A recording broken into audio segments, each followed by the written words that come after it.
दिल्ली में आंदोलन कर रहे किसानों ने भले ही पाश को पढ़ा हो या नहीं पढ़ा हो, लेकिन पाश ने सालों पहले अपनी कलम की स्याही से किसानों के दर्द को बुलंद किया था। पाश जानते थे कि सबसे खतरनाक होता है अपने सपनों का मर जाना। आज उसी मशहूर कविता को मैं आपको सुनाने वाली हूँ। उम्मीद है आपको पसंद आएगी।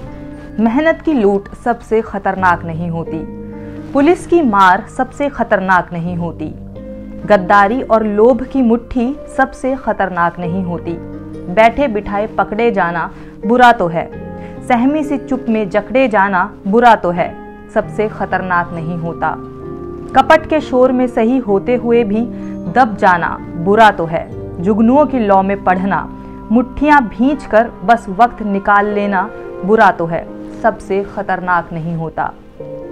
सबसे खतरनाक होता है मुर्दा शांति से भर जाना, तड़प का ना होना, सब कुछ सहन कर जाना, घर से निकलना काम पर और काम से लौटकर घर आना। सबसे खतरनाक होता है हमारे सपनों का मर जाना। सबसे खतरनाक वो घड़ी होती है आपकी कलाई पर चलती हुई भी जो आपकी नज़र में रुकी होती है। सबसे खतरनाक वो आँख होती है जिसकी नज़र दुनिया को मोहब्बत से चूमना भूल जाती है और जो एक घटिया दोहराव के क्रम में खो जाती है। सबसे खतरनाक वो गीत होता है जो मरसिए की तरह पढ़ा जाता है, आतंकित लोगों के दरवाज़ों पर गुंडों की तरह अकड़ता है। सबसे खतरनाक वो चांद होता है जो हर हत्याकांड के बाद वीरान हुए आंगन में चढ़ता है, लेकिन आपकी आंखों में मिर्चों की तरह नहीं पड़ता। सबसे खतरनाक वो दिशा होती है जिसमें आत्मा का सूरज डूब जाए और जिसकी मुर्दा धूप का कोई टुकड़ा आपके जिस्म के पूरब में चुभ जाए।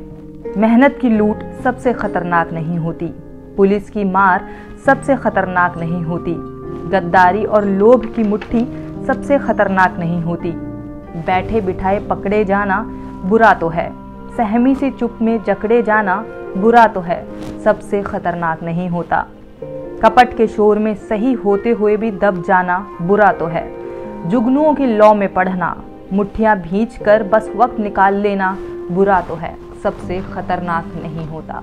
देश में किसान आंदोलन चल रहा है। अपनी उपज के सही दाम और अपनी जमीन पर नए कृषि कानून से नाराज किसानों ने दिल्ली के चारों तरफ डेरा डाला हुआ है। ऐसे में मैं मुमताज खान साहित्य तक पर उस मशहूर शायर पाश की कविता के साथ मौजूद थी जिन्होंने किसानों के दर्द और आवाज को बुलंद किया था।